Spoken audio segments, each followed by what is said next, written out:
கருத்துரை வழங்கிய முனைவர் மா செந்தில்குமார் ஐயா அவர்களுக்கு சிறப்பு செய்ய வருகிறார் பெருமாள் ஐயா அவர்கள்.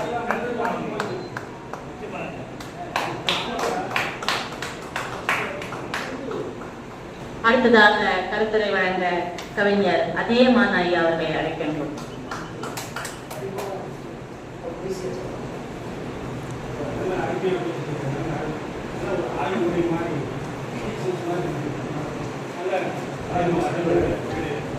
தரணி மொழிக்கெல்லாம் மூத்தவளா தமிழே உன்னை வணங்குவேன். இந்த உணர்வுபூர்வமான தென்னெல்லை போராட்ட தியாகிகளின் நினைவேந்தல் நிகழ்வை நடத்தி கொண்டிருக்கின்ற கலைஞர் தமிழ்ச்சங்கம், ஏரிக்கரை இலக்கிய வட்டம், இன்னும் குமரி இலக்கிய அமைப்பு அனைவருக்கும் நான் தலை வணங்குகிறேன்.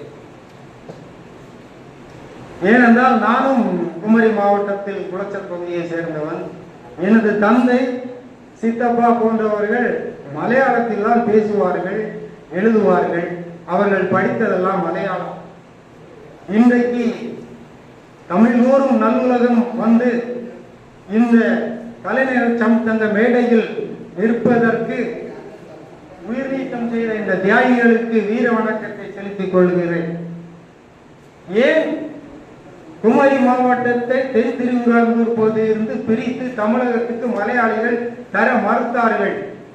2700 சதுர மைல் பரப்பளவு கொண்ட அந்த இயற்கை எழில் கொஞ்சம் மண், நெல், வாழை, பனை, தென்னை, மா, பலா, ரப்பர், இப்படி பல இயற்கை சூழல்களால் சூழப்பட்டு பச்சை போர்த்தி படுத்திருந்தால் அந்த இயற்கை அன்னை, அந்த வளமை கொஞ்சம் அந்த நிலத்தை அவர்களால் விட்டு தர முடியவில்லை.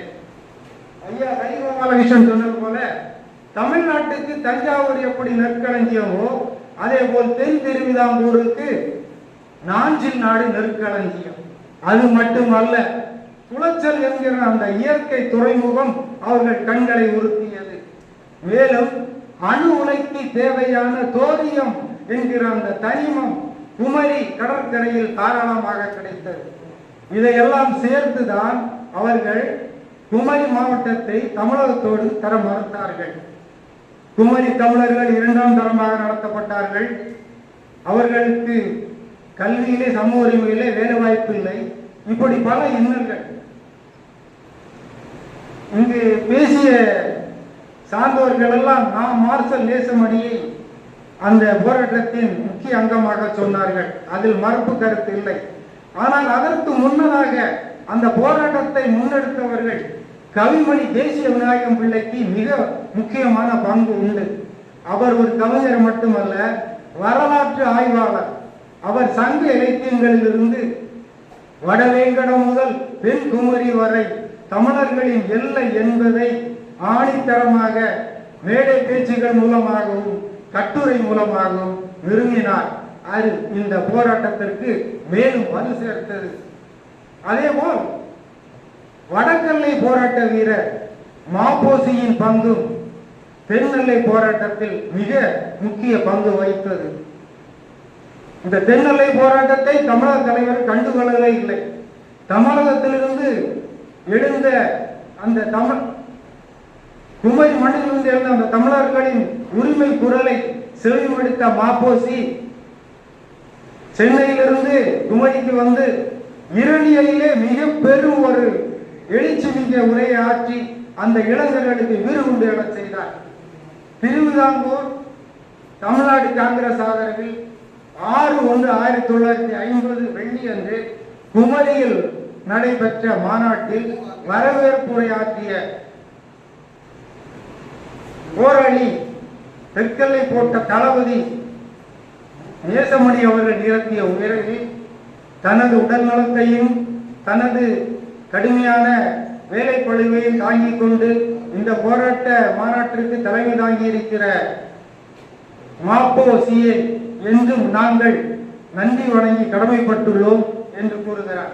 தமிழகம் அமைத்து தீர்வோம் என்று இந்த குமரி மண்ணில் வீறு கொண்டு வந்திருக்கிற அனைத்து இளைஞர்களையும் தனது வீர உரையால் எழுச்சி கொள்ள செய்த மாப்போசியையும் நாங்கள் நினைத்து பார்க்கிறோம் என்று அந்த உரையில் அவர் கூறியுள்ளார்.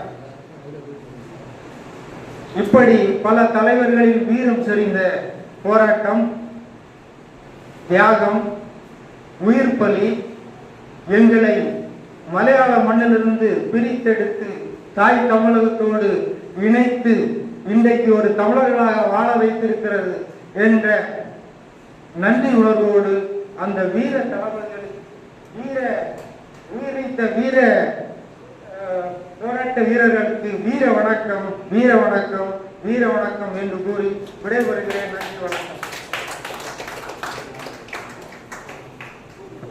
கருத்துரை வழங்கிய கவிஞர் அதியமான் ஐயா அவர்களுக்கு கன்னியாகுமரி மாவட்ட வரலாற்று பேரவை